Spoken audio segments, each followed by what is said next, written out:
گڑھے میں ڈوبتے چلے جا رہے تھے، اندر جاتے جا رہے تھے، اور ہمارا انتقال اور ہمارے پشیمانی ایک تسلسل تھا، وہ تسلسل آج بھی جاری رہتا ہے۔ اور میں یہ بات کہہ سکتا ہوں اور بڑے وصوف کے ساتھ میں کہہ سکتا ہوں الحمدللہ کہ میرے پاس ثبوت موجود ہے، اور ثبوت میرے نہیں ہے، سرکاروں نے خصوصیت سے سینٹرل گورنمنٹ نے اس بات کو تسلیم کیا ہے کہ رپورٹ سے اپنی بات ثابت ہو چکی ہے کہ مسلمان اگرچہ برابر تو نہیں آ سکا دیگر تمام قوموں کے، لیکن وہ جس تیزی کے ساتھ میں تنزل اور بات کا شکار تھا اس میں کمی واقع ہوئی ہے، اور اس نے ایک طریقے سے رکاوٹ پڑی۔ اب ایک جگہ ٹھہر گیا اور ہر جگہ، ہر سطح پر اور ہر موڑ پر، ہر اسٹیج کے اوپر اور ہر طبقے میں ایک درد ہے اور فکر ہے اور یہ جذبہ ہے کہ یہ امت کیسے ابھر کر سامنے آئے اور کیسے دیگر قوموں کو اشارہ بشارہ ترقی کی تمام سہولتوں سے فیض یاب ہو سکے اور ترقی کر سکے۔ ہم اس بات کا جائزہ لینے کے ساتھ ساتھ یہ بات کہہ دینا چاہتے ہیں کہ لوگ یہ کہا کرتے تھے کہ اب پولیٹیکل سینیریو چینج ہو چکا ہے، لہٰذا اب کوشش کرنے میں کوئی فائدہ نہیں، اور میں وہ تمام ساتھی جو میرے سے اتفاق رکھتے ہیں، ہم سب مل کر یہ بات بابا کے دوہر کہہ سکتے ہیں کہ قومیں وہی ترقی کرتی ہیں جو ترقی کرنے کا اپنے اندر حوصلہ ہے۔ جو قومیں ترقی کرنے کا حوصلہ نہیں رکھتی وہ کبھی آگے نہیں بڑھ سکتی، اور اس میں خطرہ جو سب سے بڑا ہے وہ یہ درپیش ہے کہ اگر کوئی بھی قوم اور کوئی بھی طبقہ اپنی جدوجہد کو مایوسی کی بنیاد پر کہ اب کچھ حالات تبدیل نہیں ہو سکتے اگر روک دیتا ہے تو یہ اس کے زوال کی پہلی نشان نہیں ہے، تو اس کا زوال تیزی سے شروع ہو جاتا ہے، اور تیزی سے زوال کو روکنے کے لیے اور تیزی سے آگے بڑھنے کے لیے قوموں کے اندر حوصلے کا ہونا ضروری ہے۔ اور یہ حوصلہ ہی تھا مسلمانوں کا کہ جب رسول پاک صلی اللہ علیہ وسلم نے یہ فرمایا حجۃ الوداع کے موقع پر الا فلیبلغ الشاہد الغائب، الا فلیبلغ الشاہد الغائب، جو میری بات سن رہا ہے اس کی یہ ذمہ داری بنتی ہے کہ وہ اس تک میری بات پہنچا دے جو یہاں موجود نہیں، میری آواز نہیں سن رہا ہے، میرا پیغام تک نہیں پہنچ رہا ہے۔ صحابہ کرام رضوان اللہ تعالی علیہم اجمعین ایک بہت بڑی تعداد تھی جنہوں نے اپنے اپنے گھروں پر اپنی بچوں سے کہلوا دیا کہ میں نکل گیا ہوں سرکار کے نصیحت، سرکار کے آپ کو مشورے کے فرمان ہو کرتا تھا، صحابہ کرام کی سلام صحابہ کرام کی نگاہ ہے، آپ کو مشورہ بھی آپ کا حکم ہوا کرتا اور نکل گئے، کوئی دنیا پہنچا، کوئی ترکیہ پہنچا، کوئی شام پہنچا، کوئی گلیشیا پہنچا، کوئی یورپ بخارا پہنچے۔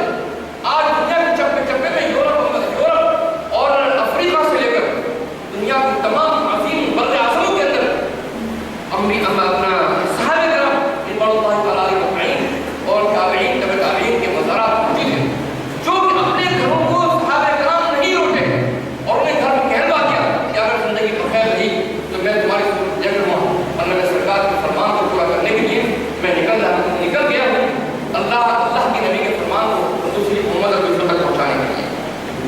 یہ وقت تھا جس نے دنیا کے چپے چپے میں، قریہ قریہ میں، گاؤں گاؤں میں علم کا چراغ روشن کیا، اور میں سمجھتا ہوں کہ یہ حوصلے کی کمی تھی جس نے مسلمانوں کو انتقال کا شکار کیا۔ میں مسلمانوں سے یہ بات پرزور طریقے سے کہنا چاہتا ہوں کہ مبادہ کسی بھی زندگی کے کسی بھی مرحلے پر اللہ نہ کرے، اللہ تعالیٰ ہمارے حالات کو اچھا کرے، پورے ہندوستان ہی میں نہیں پوری دنیا کے اندر تمام کمزور طبقوں خصوصیت سے مسلمانوں کے لیے فتح منصب کے دروازوں کو ہمیشہ ہمیشہ کے لیے کھول دے، یہ میں دعا کرتا ہوں۔ لیکن اگر ہماری شامت اعمال کی وجہ سے اگر ہمارے شامت اعمال کی وجہ سے اگر ہمارے شامت اعمال کی وجہ سے اگر ہمارے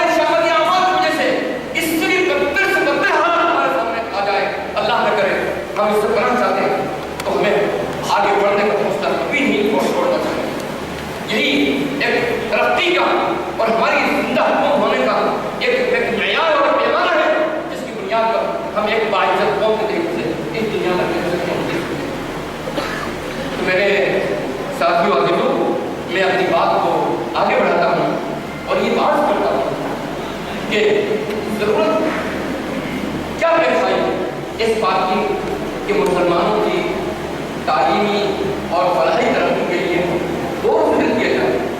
اس کی ضرورت پیش آئی کہ مسلمان تعلیم کے میدان میں بے پناہ طریقے سے شکار ہو رہا ہے. اور مجھے یہ الحمدللہ اب اس بات کا اطمینان ہے کہ اس میں ایک طریقے سے رکاوٹ پیدا ہوئی ہے. یعنی وہ تنزل جو تیزی سے جس کا شکار کی امت مسلمہ اس میں اب ایک طریقے سے بریک لگا ہے. لیکن یہ بریک آپ کے لیے ہمارے لیے یہ اطمینان کا باعث نہیں ہے بلکہ یہ حوصلے کا باعث ہے کہ اگر ہم نے جب اتنی ایسی جدوجہد کی امت مسلمہ نے اور اس ملک کی جمہوریت پسند عوام نے اور اس ملک کی جمہوریت پسند حکومتوں نے جب ایک اسٹیپ لیا جس کے نتائج ہمارے سامنے ہیں تو ہم کو اس بات سے حوصلہ ملتا ہے کہ ہم ان اقدامات کو اگر جاری رکھیں تو یہ امت مسلمہ دیگر قوموں کی طرف شانہ بشانہ ملک کی ترقی کے تمام میدانوں کے اندر آگے بڑھ سکتی ہے اور آگے آ سکتی ہے. اور لمحہ فکریہ کیا تھا؟ لمحہ فکریہ یہ ہندوستان کا مسلمان تمام قوموں کے بنسبت سب سے زیادہ حوصلے کے ساتھ میں تعلیم کے میدان میں قدم رکھتا ہے. اور جب تعلیم کے میدان میں قدم رکھتا ہے تو دیگر قوموں کا تناسب 55-56% ہوتا ہے لیکن مسلمان اور ملت اسلامیہ کے منہاروں کا تناسب 65% سے زائد ہوتا ہے. لیکن جیسے جیسے قافلہ آگے بڑھتا ہے بہت تیزی سے ڈراپ آؤٹ ہوتا ہے اور یہ ڈراپ آؤٹ تقریباً 50% تک پہنچ جاتا ہے. سیکنڈری کے آتے آتے اور گریجویشن کے آتے آتے تقریباً 60% تک 61% تک مسلمانوں کا ڈراپ آؤٹ ہو چکا ہوتا ہے. یہ ہے ہمارے لیے اس لیے کہ 65% سے کے ساتھ میں تعلیم کے میدان میں قدم رکھنے والی قوم اس کا جب گریجویشن کا آؤٹ پٹ نکلتا ہے جب وہ گریجویٹ ہو کر نکلتے ہیں تو صرف 3.5% نکلتے ہیں. تو سوال یہ ہوا کہ یہ امت کے سامنے ایسی کیا صورتحال ہے جس کی وجہ سے کہ ان کا ڈراپ آؤٹ ہوتا ہے. آئیے مختلف جائزوں کی روشنی میں اس پہلو پر بھی غور کرتے ہیں. ایک گورنمنٹ آف انڈیا کا جو رپورٹ ہے رنگناتھ مشرا رپورٹ اس سے بھی آگے دیکھ لیجیے کہ مسلمان سفر شروع کرتا ہے 65% سے اور مڈل تک 16% رہ جاتا ہے. یہ رنگناتھ مشرا کی رپورٹ کہتی ہے. سیکنڈری تک 14% رہ جاتا ہے 10% رہ جاتا ہے اور سینئر سیکنڈری تک 4.5% رہ جاتا ہے. جبکہ دیگر قومیں سینئر سیکنڈری تک تقریباً 8% تک رہتی ہیں. ان کا ڈراپ آؤٹ ہمارے مقابلے میں بہت کم ہے. تو جاننے کی کوشش اس بات کی ہم لوگوں نے تمام گورنمنٹ کی رپورٹوں کی روشنی میں کہ آخر کیا وجہ ہے کہ یہ ڈراپ آؤٹ کیوں ہوتا ہے. آئیے ہم اس چیز کو جو بہت پیچیدہ نہیں ہے تھوڑا سا آنکڑوں اور اعداد و شمار کی روشنی میں سمجھنے کی کوشش کرتے ہیں. یہ جو ہم نے گراف بنایا ہے یہ گراف سچر کمیٹی اور رنگناتھ مشرا رپورٹ کی روشنی میں بنائے گئے اور انہی کے آنکڑوں کو ہم نے پلاٹ کیا ہے اس سلائڈ کے اندر. اور ایک تھیوری ہے جو انڈسٹری میں لاگو ہوتی ہے فیکٹریوں میں کارخانوں میں لاگو ہوتی ہے اور وہ 3M تھیوری کہلاتی ہے. یعنی 3M تھیوری یعنی جس میں 3M اکٹھا ہو جائے. پہلا M میٹیریل, دوسرا M مین پاور, تیسرا M مشینری. انڈسٹری کا اصول یہ بات کہتا ہے کہ اگر ان تینوں میں ایک اچھا کوآرڈینیشن اور تال میل ہو اس فیکٹری کا یا اس کارخانے کا جو پروڈکشن ہے وہ معیاری اور اچھا ہوگا. سچر کمیٹی کی رپورٹ اور رنگناتھ مشرا کی رپورٹ کی روشنی میں ہم نے اسی 3M تھیوری کو ہائر ایجوکیشن پر پلاٹ کرنے کی کوشش کی اور ہم نے 3M تھیوری کی تشریح اس طریقے سے کی کہ ہم ہائر ایجوکیشن کے لیے بھی 3M تھیوری کو انٹروڈیوس کرتے ہیں. مثال کے طور پر ایک بچہ میڈیکل کمپٹیشن میں میڈیکل میں ایڈمیشن کے لیے یا کسی پروفیشنل کورس میں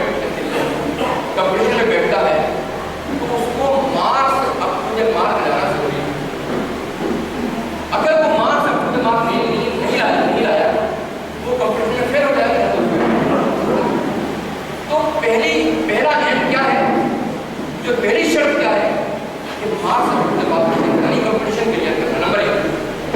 نمبر 2، ایک بچے نے، ایک فیملی نے اپنا مائنڈ سیٹ وہ اپنا مارکس اپنے بات لے آیا، لیکن اس کی فیملی کا کاروبار بہت بڑا ہے اور وہ یہ سمجھتی ہے تعلیم کی اہمیت اس کی نگاہ میں نہیں ہے، اور وہ یہ سمجھتی ہے کہ تعلیم میں آگے بڑھنے کے بجائے میرا بچہ یا میری بچی میرے فیکٹری میں یا میرے کارخانے میں یا میرے کاروبار کو زیادہ اچھے طریقے سے سنبھال کر اور زیادہ پیسے کما سکتے ہیں۔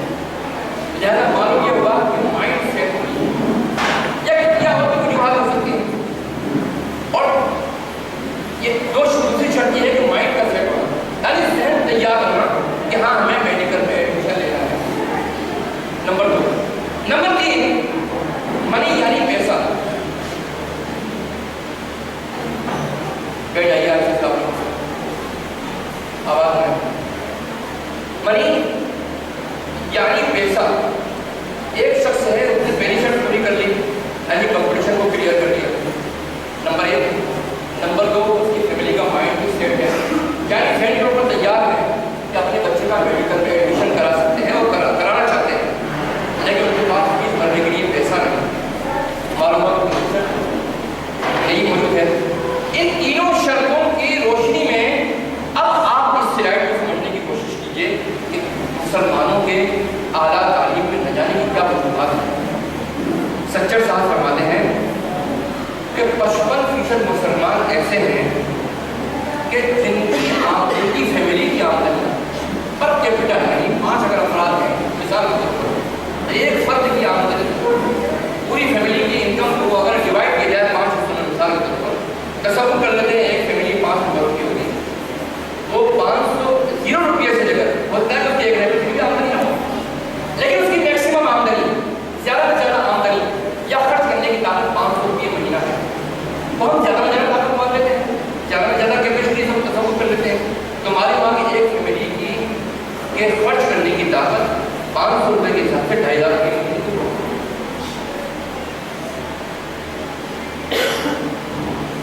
صاحب فرماتے ہیں کہ 35% مسلمان ایسے ہیں کہ جن کی آمدنی 501 روپئے سے لے کر 1000 روپئے تک ہے، لیکن 1000 روپئے سے کم، 1000 روپئے زیادہ۔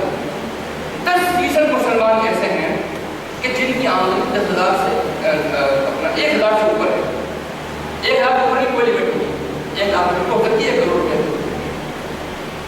اب آپ یہ دیکھیے کہ وہ فیملیز کہ جن کی آمدنی ٹوٹل آمدنی ایک فیملی کی 2500 روپئے ہے، اس کا بچہ جو ہے اس فیملی کا بچہ مارکس اپنے مارک لے کے آ گیا یعنی کمپٹیشن کلیئر کر لیا، لیکن اس کا مائنڈ سیٹ ہو ہی نہیں سکتا۔ 2500 کو اپنے پیٹ کے لانے پڑے ہوئے کہ 2500 کو اپنا پیٹ کیسے بھر لے، 5 لوگ 2500 میں پیٹ کیسے بھریں گے، تو ان کا مائنڈ بھی سیٹ نہیں ہو سکتا۔ اب آئیے 35% کے اوپر کہ جن کی آمدنی 501 روپئے سے لے کر 1000 روپئے تک ہے، ہم میکسیمم 1000 روپئے مان لیتے ہیں، تو معلوم ہے کہ 5 لیبر ہیں ان کی 5000 روپئے میکسیمم آمدنی مان لیتے ہیں۔ اس فیملی کا بچہ کمپٹیشن بھی کلیئر کر لیا اور پوری فیملی نے طاقت لگا دی کہ وہ چاہتی ہے کہ بچے کا ایڈمیشن ملے۔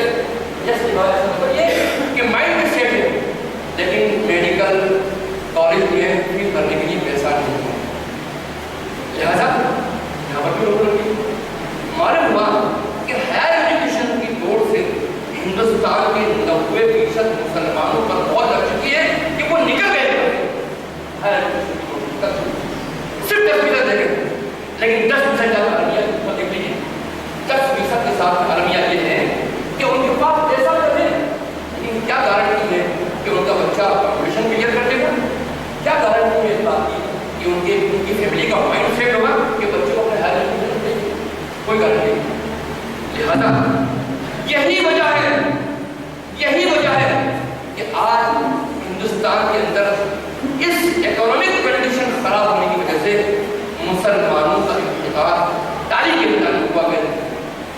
گورنمنٹ کی رپورٹ کی روشنی میں بات کر رہا ہوں، میں ایسے نہیں کہتا ہوں، لیکن میں یہ بات پختہ ہو چکی ہے، لہٰذا مسئلہ اتنا بڑا ہو گیا ہے کہ خود ملت 16 کروڑ ہندوستان کے مسلمان اگر طے کر لیں کہ ہم خود اس مسئلے کو حل کرنا چاہیں تو نہیں حل کر سکتی یہ بات کے ساتھ. اس کے لیے کسی طاقتور گروپ کا ایک ڈیسیجن اور پالیسی اس میں ہماری مدد ہو سکتی ہے. اور لہٰذا ہم آگے بڑھتے ہیں. ہم نے اور زیادہ کرنے کی کوشش کی کہ بھائی مسلمانوں کی آمدنی اور غیر مسلمین اور دیگر برادران وطن کی آمدنی میں کیا فرق ہے. ایک نئی الارمی بات سامنے آئی. مان لیجیے ہم اس مسئلے کو آج تاریخ میں حل بھی کر لیں. دوسری الارمی ہمارے سامنے یہ آئی کہ 1999 اور 2000 کی جو رپورٹ ہے گورنمنٹ آف انڈیا کی NSS کی, اس میں مسلمانوں کی اور دیگر برادران وطن کی آمدنی کا جو ماہانہ آمدنی monthly per capita consumption expenditure جسے MPC کہتے ہیں, وہ اس میں زیادہ فرق نہیں تھا, فرق کم تھا. جیسے جیسے وقت گزر رہا ہے مسلمانوں کی آمدنی کم ہو رہی ہے اور دیگر برادران وطن کی آمدنی بڑھ رہی ہے. معلوم ہے یہ بڑھ. اور دوسری طرف کمرشلائزیشن آف ایجوکیشن بھی ہو رہا ہے. یعنی جتنا وقت گزر رہا ہے آج جتنی ضرورت ہے تعلیم کے میدان میں, کل اس سے زیادہ ضرورت پڑے گی, اور زیادہ ضرورت ہے. لہٰذا یہ گراف بھی بتا رہا ہے کہ مسلمانوں کا چیلنج تعلیم کے میدان میں بڑھ رہا ہے.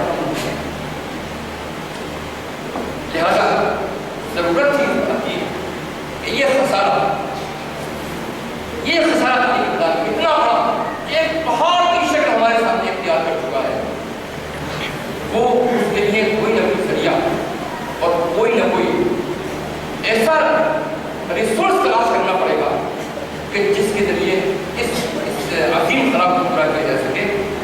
لہذا گورنمنٹ نے سچر کمیٹی کے آنے کے بعد میں جو 2007-2012 کا 11واں پلان تھا اس میں انیشیٹو لیا تھا اور اس انیشیٹو کے نتائج بہتر سامنے آنے لگے. تو اس سے بہتر جو ریکمنڈیشنز تھے وہ ہمارے سامنے آئے 12 پلان کی شکل میں, جو کہ ابھی وقت جاری ہے 2012 سے 2017 تک کا. اور ہم یہ بات کہہ سکتے ہیں کہ آج لوگ یہ کہتے ہیں کہ پرانی کمیشن نے یہ فیصلہ کیا تھا, پرانی کمیشن نے یہ پلان بنایا تھا اور پرانی کمیشن کا یہ انیشیٹو تھا سرکار کی روشنی میں. میں ایک بات کہہ دینا چاہتا ہوں کہ مسلمانوں کو سوشل ایکٹیویزم اپنا تیز کرنا چاہیے. محلہ قریہ انجمنیں اور تنظیمیں سماجی کاموں کو بنانا چاہیے. اس کی وجہ یہ ہے کہ وہی ایک کردار ادا کرتی ہیں گورنمنٹ کے اوپر پریشر بنانے کے لیے اور گورنمنٹ کو ایک پالیسی پازیٹیو اختیار کرنے کے لیے. میں آپ سے یہ بات کہنا چاہتا ہوں کہ لوگ یہ بات کہتے تھے کہ پرانی کمیشن ختم ہو چکا ہے اور پرانی کمیشن جو ہے اب جب ختم ہو گیا اب مسلمانوں کو بھی اب کوئی کوشش کرنے کا فائدہ نہیں. میرا کہنا یہ ہے کہ ایک پولیٹیکل پارٹی ڈیسیجن لیتی ہے, لیکن اگر اسی ڈیسیجن کو اگر اپروو کر دے کوئی ڈیموکریٹک انسٹیٹیوشن تو یاد رکھیے اس کی اہمیت پولیٹیکل پارٹی کے ڈیسیجن سے زیادہ اہمیت رکھتی ہے اور زیادہ دوام حاصل ہوتا ہے. اس لیے کہ ایک ڈیموکریٹک انسٹیٹیوشن نے اس پر اپنی مہر لگا دی. مثال کے طور پر ایک شخص نے الیکشن لڑا اور الیکشن لڑنے میں وہ ناکام, ہائی کورٹ نے فیصلہ دے دیا کہ وہ ناکام اور وہ اب MLA بننے کے قابل نہیں ہے, یا پارلیمنٹ نے فیصلہ دے دیا کہ وہ اب MP بننے کے قابل نہیں بن سکتا. تو کوئی بھی سرکار ہو چاہے JP ہو یا کوئی بھی سینٹرل گورنمنٹ پارلیمنٹ یہ بات نہیں کہہ سکتی کہ وہ ممبر پارلیمنٹ ابھی بھی رہے گا یا نہیں رہ سکتے. اس لیے کہ ڈیموکریٹک انسٹیٹیوشن ہے اس کو بالکل اسی طریقے سے مسلمانوں کو جو میں دیکھتا ہوں وہ یہ کہ ایک پولیٹیکل پارٹی نے ایک ڈیسیجن لیا, لینے کے بعد میں پرانی کمیشن نے اس کو اپروو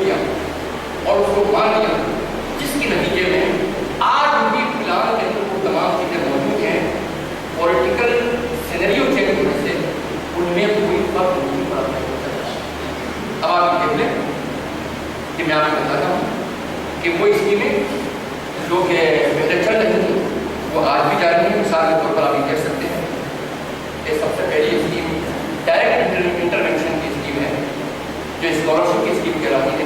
3 طرح کی اسکالرشپ ہے, آپ لوگ کو یقیناً معلوم ہوگا, لیکن میں اپنی بات میں تسلسل میرا قائم ہے آگے کی گفتگو کو سمجھانے کے لیے, اور میں نے مجھے اپنی گفتگو قائم کرنی ہے, اس لیے میں اسی تسلسل سے گفتگو کروں گا. اس میں بہت سی چیزیں آپ کے علم میں پہلے سے ہو سکتی ہیں اور ہوں گی یقیناً, کہ pre matric scholarship, post matric scholarship اور میرٹ کمپنیز. اور یہ 2007 میں سچا کمیٹی کے آنے کے بعد میں جو فیصلہ لیا گیا تھا, تو پہلے سال تو تقسیم ہوئی نہیں پری میٹرک اسکالرشپ, دوسرے سال میں تقریباً 62 کروڑ روپیہ اسکالرشپ میں دیا گیا, یعنی تقریباً 5 لاکھ بچوں سے اسکالرشپ. اور آپ یہ دیکھیے کہ 2014 میں بھی موجودہ حکومت تھی 2014 کے اندر, لیکن 963 کروڑ سے بڑھ کر 1128 کروڑ تک پہنچ گیا سالانہ اسکالرشپ کا بجٹ. یہ ثبوت ہے اور دلیل ہے اس بات کی کہ ڈیموکریٹک انسٹیٹیوشن جب کسی پیسے پر مہر لگا جاتے ہیں اس کو مٹانا, اس کو کلعدم قرار دینا پولیٹیکل پارٹی مشکل ہو جاتا ہے. آپ پوسٹ میٹرک اسکالرشپ کی دیکھ لیجیے کہ یہ 2009 کروڑ سے شروع ہوئی تھی اور سارے گزشتہ فائنینشیل ایئر میں تقریباً 501 کروڑ روپیہ اس میں دیا گیا. اور اسی طریقے سے میرٹ کمپنیز میں 40 کروڑ سے شروعات ہوئی تھی اس کی. سارے گزشتہ کا جو آنکڑا عدد شمار موجود ہے اس کے مطابق ایک سال میں میرٹ کمپنیز کے حساب میں اور اکاؤنٹ میں تقریباً بچوں کو 381 کروڑ روپیہ دیا گیا. اگرچہ یہ بات بالکل ثابت ہے کہ آج جتنے بچے اپلائی کر رہے ہیں ان اپلائی کرنے والوں بچوں میں 30 سے 40%, 30 سے 40% بچوں کو ہی اسکالرشپ مل رہی ہے. لیکن چونکہ اسکالرشپ میں اپلائی کرنے والے بچے زیادہ بڑھتے چلے جا رہے ہیں, اس لیے اسی پریشر کے نتیجے میں گورنمنٹ کو مجبوراً اپنی اسکالرشپ بڑھانا ہوتا ہے. اگرچہ حکومت میں ٹارگیٹ یہ تھا کہ اس کو میرٹ تمام اسکالرشپ کو ڈیمانڈ ریونیو کر دے گی, لیکن وہ فیصلہ نہیں ہو سکا. لیکن یہ جان کی طرف رہا ہے. میں آپ سے یہ بات عرض کر سکتا ہوں کہ آج 2007 میں کا سینریو آپ دیکھیے, 5 لاکھ بچوں کو اسکالرشپ دی گئی تھی ایک سال میں, اور آج تقریباً 1.25 کروڑ بچوں کو اسکالرشپ سالانہ مل رہی ہے. آپ تصور کیجئے کہ اگر ان چند گزشتہ 7-8 سالوں کے اندر اگر اتنی امداد نہیں ہوتی تو ہمارا ڈیفیسٹ کتنا بڑھ چکا ہوتا, اس کا اندازہ لگا نہیں لگا سکتا. یا دیکھیے کہ 11ویں پلان میں پورے 5 سال میں تقریباً 2,500 کروڑ کی اسکالرشپ دی گئی, اور 12ویں پلان میں صرف 3 سال میں 5,000 کروڑ روپیہ تقسیم ہو چکا ہے. 3 سال میں آپ سمجھ لیجیے. تو ٹوٹل ان 7 سالوں کے اندر 8 سالوں میں 7,500 کروڑ روپیہ مسلم بچوں کو مل چکا ہے, مائنورٹی کے بچوں کو مل چکا ہے اسکالرشپ کے اکاؤنٹ کے اندر. آپ تصور کیجیے کہ کیا ہندوستان کا مسلمان 7,500 کروڑ روپیہ چندہ کر سکتا ہے؟ نہیں کر سکتا, نہیں کر سکتا. 25 سال اگر گزار لے گا طاقت سے بجائے گی, لیکن اتنی بڑی رقم نہیں کر سکتی. یہ فیصلے حکومتیں ہی کر سکتی ہیں اور حکومتوں کو ہی کرنا بھی چاہیے. میں آپ کو اس لیے باخبر کر رہا ہوں کہ ان تمام اسکیموں سے مسلمانوں کی ترقی کے لیے, ہمیں فلاح بہبود کے لیے ہمیں آگے آنا چاہیے. خاص طور پر ہمارے شہر کی, ہمارے ڈسٹرکٹ کی, ضلع کی, اسٹیٹ کی انجمنوں کو, سماجی تنظیموں کو آگے آنا چاہیے کہ مختلف اسکیموں سے فائدہ کیسے اٹھایا جائے. اس کے سلسلے میں گائیڈ لائن ان کے ذریعے عوام الناس تک و بندوں تک پہنچنی چاہیے. آئیے ہم یہ دیکھتے ہیں کہ مائنورٹی کے بچوں کے لیے فیلوشپ شروع کی گئی. آپ یہ دیکھیے کہ سالانہ 700 سے لے کر 800 بچوں کو ریسرچ کے لیے جو ہے وہ فیلوشپ دی جاتی ہے. 2009 سے شروع ہوئی تھی اور 15 کروڑ سالانہ اس کا بجٹ تھا, لیکن وہ ریوائز ہو کر آج کی تاریخ میں